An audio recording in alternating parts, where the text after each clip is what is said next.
Let's go. Kita ke pertanyaan pertama. Di sini saya lihat ada Bapak Reza Maghrabi. Untuk pertanyaannya bisa open mic Pak ya untuk Bapak Reza Maghrabi. Waktu dan tempat dipersilakan Bapak Reza. Assalamualaikum, terima kasih Mas Andreas. Selamat sore. Waalaikumsalam. Mas Ari, saya mau tanya dong, supaya kita bisa aware dan juga kita bisa dari data policy ya. Apa syarat utama yang kita harus miliki, Mas, sehingga kita bisa menghindari itu semua? Pasti akan ada syarat utamanya ya. Nah, itu bisa dijelaskan Mas Ari, kira-kira apa sih Mas yang harus dimiliki, apakah kepada sebuah perusahaan atau sebagai sebuah individu nanti? Makasih Mas. Baik. Langsung saya jawab ya, moderator. Siapa?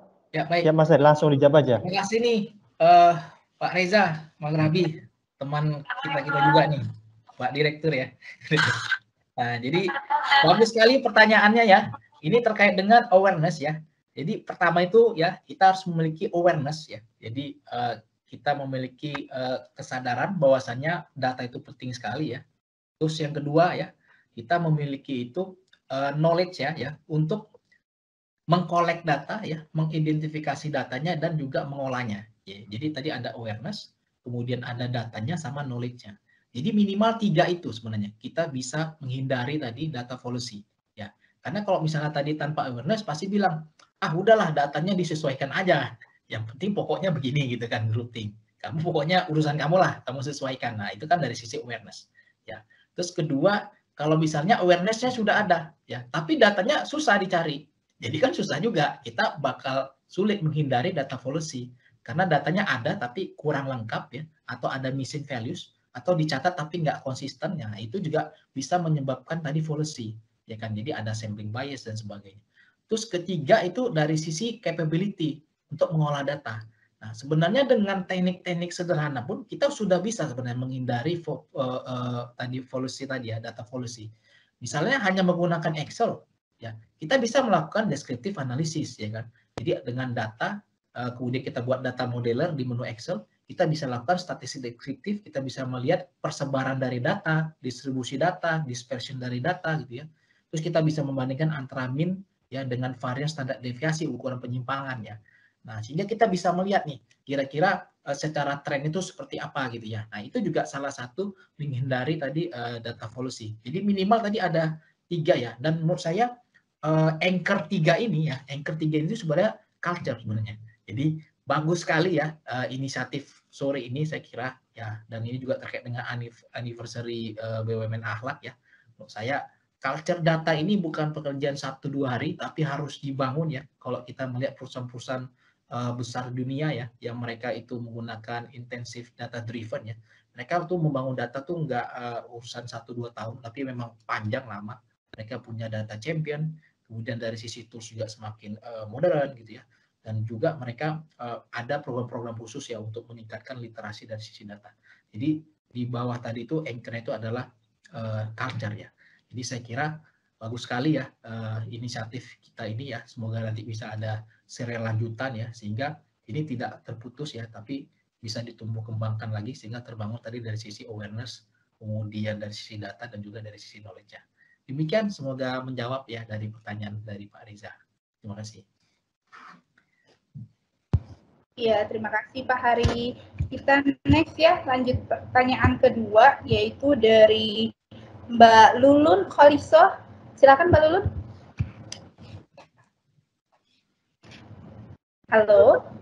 Halo, iya Mbak Nisa, terima kasih banyak atas kesempatannya. Iya Pak, selamat sore. Terima kasih atas kesempatannya. Ini saya bertanya Pak terkait data-data, kan saya di Treasury ya Pak.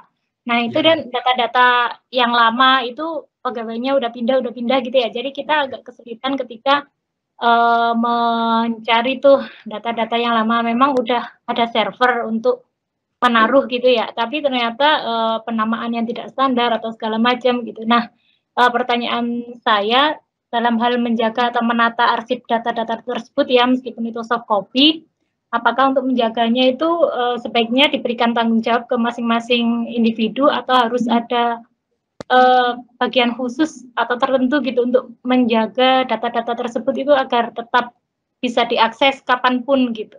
Mungkin itu aja Pak, terima kasih. Ya, baik. Terima kasih Bu Lulu.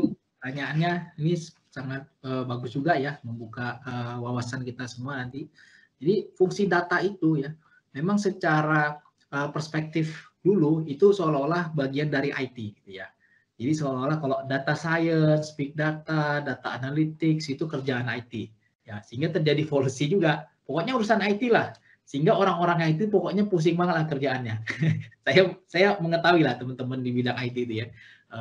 Padahal secara capability ya itu berbeda dan kalau kita melihat data ya, data itu ya itu sebagai output dari proses bisnis sebenarnya ya. Jadi yang paling memahami ya datanya itu adalah business user ya. Jadi person in charge-nya.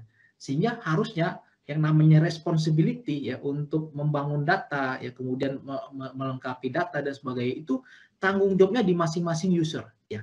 Tapi perusahaan itu bisa membangun itu semacam ya data integrator ya, data integrator. Ada beberapa proyek ya yang kami sudah selesaikan yang menjadi role model. Salah satu juga di BUMN besar ya di bidang construction ya di semen ya. Nah, itu kita mengerjakan kemarin integration dashboard-nya. Nah, mereka membentuk satu divisi khusus ya, namanya seperti digitalisasi.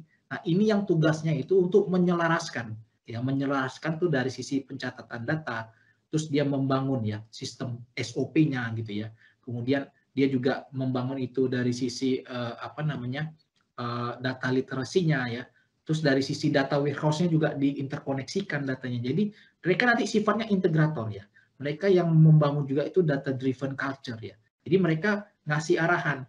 Nanti datanya itu ya antara finance ya, kemudian HR, sales, biar supaya bisa saling ngomong, itu kita bangun ya, itu dengan interconnecting variable. Jadi kita sepakati, kalau misalnya salesnya itu ngomong per distrik ya, itu sebaiknya juga yang lain biar supaya bisa saling berbicara ya, itu juga levelnya per distrik gitu ya. Sama juga tahun pencatatan, itu kita selaraskan. Kalau misalnya yang satu nyatat per bulan, ada per minggu, maka kita buat per mingguan atau kita tarik ke per bulannya. Jangan sampai satu udah nyatat per bulan, tapi satu hanya nyatat per tahun gitu ya.